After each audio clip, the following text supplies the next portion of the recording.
اسرائیل کا پاکستان پر اچانک حملہ، اسرائیل نے میزائل مکہ اور مدینہ سے گزار دیا، کون کون ساتھ دینے جا رہا ہے؟ پاکستان نے اسرائیل کی نیندیں اڑا دی، سپر پاورز کود پڑی۔ سینئر صحافی جاوید چودھری نے اپنے ویلاگ میں گفتگو کرتے ہوئے کہا کہ وال اسٹریٹ جرنل ایک بہت بڑا امریکی اخبار ہے اور اس کی خبریں عموماً مستند سمجھی جاتی ہیں۔ بعض اطلاعات کے مطابق اسرائیل نے دانستہ طور پر مسجد نبوی یا خانہ کعبہ کے اوپر سے میزائل فائر کیے۔ جاوید چودھری نے کہا کہ ان کی ذاتی رائے میں اس خبر میں کوئی صداقت نظر نہیں آتی، یہ زیادہ تر قیاس آرائیاں معلوم ہوتی ہیں یا شاید حملے کی سنگینی کو بڑھا چڑھا کر پیش کرنے کا ایک انداز۔ انہوں نے مزید کہا کہ اگر آپ نقشے پر غور کریں تو مکہ مکرمہ اور مدینہ منورہ ایک جانب واقع ہے جبکہ ریاض اور قطر دوسری جانب۔ ایسے میں میزائل کا مکہ اور مدینہ کی جانب سے آ کر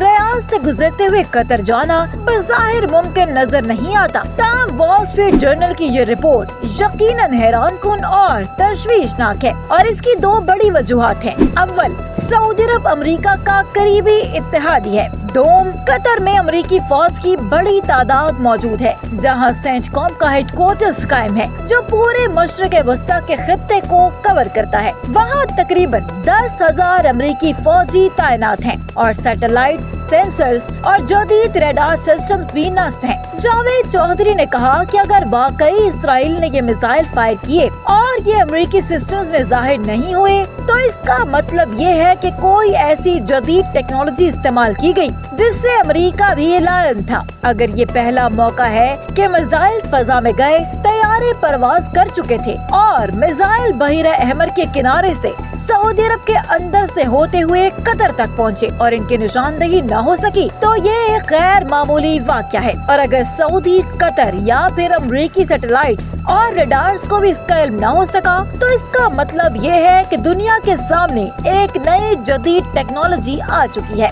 جاوید چودھری نے نشاندہی کی کہ سعودی عرب کے اندر بھی امریکی سینسرز، سیٹلائٹس اور ریڈارز موجود ہیں۔ اگر یہ سب سسٹمز بھی ان میزائلوں کو شناخت نہ کر سکے تو یہ اور بھی زیادہ خطرناک صورتحال ہے کیونکہ اس کا مطلب ہوگا کہ اسرائیل مستقبل میں سعودی عرب کی فضائی حدود سے کچھ بھی گزار سکتا ہے اور سعودی حکومت کو علم تک نہ ہوگا۔ یہ ایک نہایت چونکا دینے والی اور خوفناک حقیقت ہے۔ انہوں نے مزید بتایا کہ وال اسٹریٹ جرنل نے اپنی رپورٹ میں خاکہ شائع کیا جس کے مطابق میزائل زمین کی حدود سے باہر نکلے بغیر بہت بلند فضا میں گئے۔ عام طور پر 500 فٹ کے بعد زمین کی گریوٹی اور آکسیجن ختم ہو جاتی ہے اور اشیاء خلا میں داخل ہو جاتی ہیں، مگر یہ میزائل اس حد سے نیچے ہی رہے۔ اس سے ظاہر ہوتا ہے کہ میزائل کو ایسے زاویے سے فائر کیا گیا کہ وہ زمین کی ایک مخصوص پرت کے اندر رہتے ہوئے دشمن کے علاقے میں داخل ہوئے جہاں ریڈارز اور سینسرز انہیں شناخت نہ کر سکے۔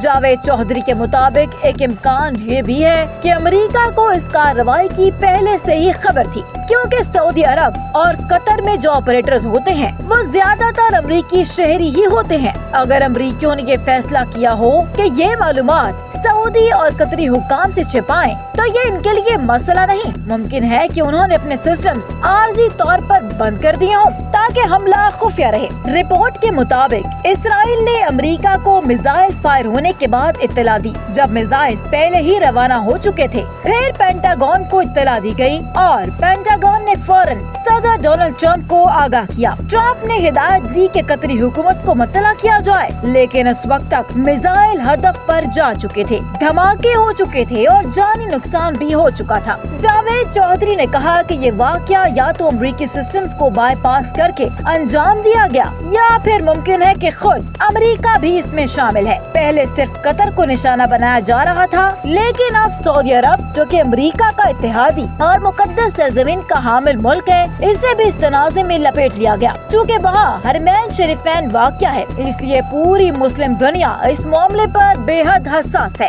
دوسری جانب سینئر تجزیہ کار نجم سیٹھی نے نجی ٹی وی کے پروگرام میں گفتگو کرتے ہوئے کہا کہ بھارت نے جو کارروائی پاکستان کے خلاف کی تھی اس میں اسرائیل کی واضح مدد شامل تھی۔ ہم کافی عرصے سے بتا رہے ہیں کہ اسرائیلی افواج